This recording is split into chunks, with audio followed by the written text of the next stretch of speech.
All right, so we got to move on. I believe our next topic is, let's just go to the Colin Kaepernick story right now. How his struggles lately. Well, certainly he's been struggling big time, but this isn't anything new to me. Even if you watch the Niners in 2012 when he first gets the reins of the offense, it was, I don't want to say a dumbed down offense, but it was certainly simplified for Kaepernick. He was in a great scenario with a great defense, and he made high percentage throws, and it was able to hand the ball off to Frank Gore, who then was running behind one of the best lines in football. A lot of Seattle fans give criticism, or a lot of San Francisco fans give criticism to Russell Wilson for getting tons of high praise. But the Niners, they were the Seahawks a few years ago. I mean, these two teams were real similar, and Kaepernick was placed in a perfect scenario. And then now all of a sudden, 2 years, 3 years later, where he has no guidance whatsoever. And I don't want to say he doesn't have weapons, because I still think he does. I still think Torrey Smith and Anquan Bolden, Vernon Davis, Quentin Patton, those are all solid deep threats. And those, Anquan Bolden being your possession receiver, Colin Kaepernick has got to find ways to get the football in those playmakers' hands. I want to get your opinion on it, obviously, as a Packer fan, having played them last week. I'd say when you look at Kaepernick, like, his struggles, I believe it's solely on, like, the way he plays in the pocket.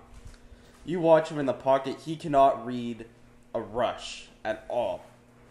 You look at him, you look at players like Rodgers, Brady, even Manning. These guys can read the rush when it's coming. Kaepernick, he just stands there like a deer in headlights, and he won't break off. Like, yeah, sometimes he'll tuck off and run in the beginning, but, like, he's just really late on moving his feet. It seems like ever since he went off to Warner in the offseason and learned from it, it seems like he's been mainly looking at, like, coverages downfield. But as a quarterback, there's two parts of the game. You got to know the rush that's coming. You got to know the scheme that the guys are out there. You got to know the routes these guys are running. But it just seems like he's focusing too much deeper down the field. He's not looking at the line as much. Absolutely. Yeah, I would agree. Absolutely. He's got to be able to anticipate those blitzes and assign the correct personnel to protect him on those blitzes. Certainly one of the easier quarterbacks to defend against, and definitely get pressure on him, because he's not good at recognizing blitzes. And certainly the Packers found success. I believe they had 4 sacks. How many sacks did they have on Sunday? 6. 6. Wow. That's another thing. Obviously, the offensive line isn't the same as it was a few years ago. I don't think you can put full blame on the offensive line. Yeah, he doesn't have a whole lot of time in the pocket, but he's not a pocket thrower anyway. He likes to roll out, so I think the Niners definitely need to implement more bootlegs and rollouts for him, especially since that's what he's comfortable with. And obviously, keeping in mind that the offensive line is definitely not the best in football. Yep, all right. Moving on, I think we should head on to our Week 5 picks. So, just roll through the list really quick. Who you got in your games? Well, what game? Okay, let's start here then. Thursday night. The Thursday night. Okay, so Indianapolis and Houston. I'm going to go Indianapolis. I think Andrew Luck is expected to play. They pulled out a victory barely over the Jaguars at home, despite Matt Castleback starting for them. I like them to get the job done. I don't think they're as good as they were last year. Maybe they'll change that, because I had them winning the Super Bowl. But certainly, thus far, they have not looked like a Super Bowl team. How about yourself in this game? I'm going to go with Colts, too, if Luck is for sure back. I just don't see how the Texans' offense can keep up, even with their defense being pretty talented. All right, moving on. We got Bears at Chiefs. Who you got in that one? I'm going to go Kansas City. They're 1-3 right now. I think they have had a few tough losses. They've had a tough schedule. Playing Kansas City, then of course, or not playing Kansas City, playing Green Bay, and then last week against the Bengals at Cincinnati, who are a good team in my opinion. I think the Chiefs find a way to get this one done. They need a win at home here, and I think they'll do it against the Bears, who eked out a victory against my Raiders last week. Yeah, I'm going to go with Kansas City, too. I just see, like, when you look at how Kansas City played last week, Smith was actually pretty good. He just didn't. They just didn't find the end zone enough. Yeah, and they need to get the ball in Jeremy Macklin's hands more. He's had 28 receptions on the season so far. That needs to go up. He's your best playmaker, as along with Travis Kelce, to get the ball in your playmaker's hands. Yeah, definitely. Moving on, we have Seahawks at Bengals. That looks like a pretty intriguing game. Who you got in that one? Yeah, that'll be the 10 o'clock game. I'm going to go with Cincinnati. They're going to keep rolling at home. Andy Dalton has done surprisingly well in the season. He has now 9 touchdowns. I like the way this team runs the ball with Giovanni Bernard and Jeremy Hill. I did anticipate them to pound it between the tackles against Seattle. Whether or not they have success, that'll be on the offensive line's shoulders. I do think this is a good Bengals offensive line, and I think it'll be interesting to see how they match up against a very good Seattle front four as well. Yeah, I'm going to go with the Bengals in this one also. Definitely, I just see that Seattle has struggled with their offensive line. Their offense has been struggling lately. I don't think they're going to be able to keep up with Dalton and company. Yeah, the Bengals do have a good front four as well. Up there from you have Geno Atkins, Carlos Dunlap, Michael Johnson, as well as others. I think they'll be able to get pressure on Russell Wilson, as the Lions did last night. Yeah, definitely. Moving on, we have Redskins at Falcons. You know what? I'm going to go with upset alert here. I'm going to go Washington. They just beat the Eagles at home. The Falcons, this could be a trap game for them. Maybe they're not going to be as ready as they would like. I'm going to go Washington in this game. I anticipate them to run it well with Matt Jones and Alfred Morris. That's a good 1-2 punch there. And if Kirk Cousins can just do enough, not make big mistakes, and they'll need to generate some more offense in the second half.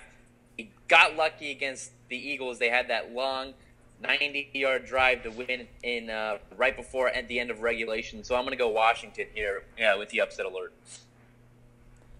I'm going to have to disagree on that. I take Atlanta. The way Atlanta's played, their offense has been phenomenal this year.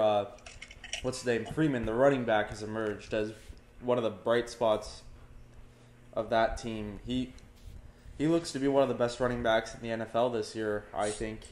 That Cowboy game was definitely his coming out as a stud NFL running back. I just don't see how Washington's going to be able to keep up with that offense. Their defense has played exceptionally well, but in the end, I think Atlanta at home, I agree that Washington has been a very big surprise this year, but I just don't see them getting it done. Fair enough.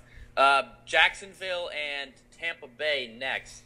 Who do you have in this game between two Florida foes? Jacksonville and Tampa Bay. I'm going to go with the Jaguars on this one. As you know, I'm very against Winston. I just don't see how I've seen him transition in the NFL, and it has not been pretty at all. No, he's struggled mightily thus far, and he's throwing a lot of interceptions. As a Raider fan, it kind of reminds me of Jamarcus Russell. If I don't think he'll be as bad as Russell, and hopefully not for Buccaneers fans, but. And then, this is a problem he had at Florida State. He threw a lot of interceptions, but was able to come back and, ride the wind.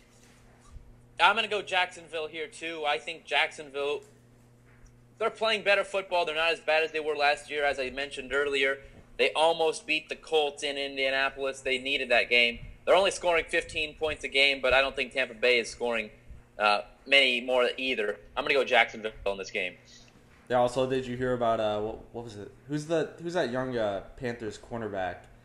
Did you hear Josh Norman? Yeah, I believe first play when Winston threw the pick six. I believe right before it, he told the referee his celebration for a pick six. Oh, that's funny. Yeah, I did not hear that. Josh Norman is playing really good football. I think he's up there with the Richard Shermans and Darrelle Reeveses at this point. Carolina Panthers are having a great season. Let's see. Norman already has 4 interceptions and 2 touchdowns in 4 games. That's quite impressive. Indeed. All right, so we have Saints at Eagles. Who you got in this one?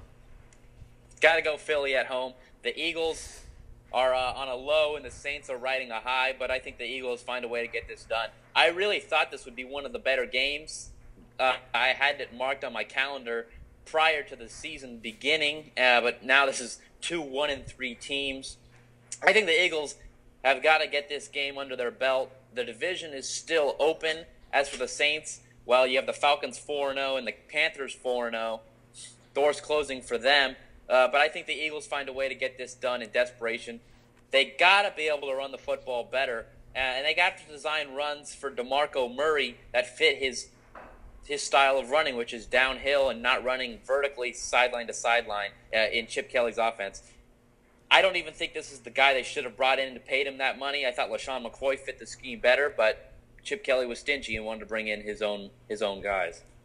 Yeah, I'm going with Eagles too. I see the same thing there. I just don't feel that they got to establish the run, but I don't think the Saints are going to be able to pull off one on the road, especially how they looked against Dallas. Yeah, I thought defensively they did all right, but Breeze certainly possibly still struggling with the shoulder. He didn't throw the ball, the deep ball, a whole lot. It was a lot of dink and dunks, but they did find a way against Dallas and give him credit for that victory. Yeah, definitely. All right, so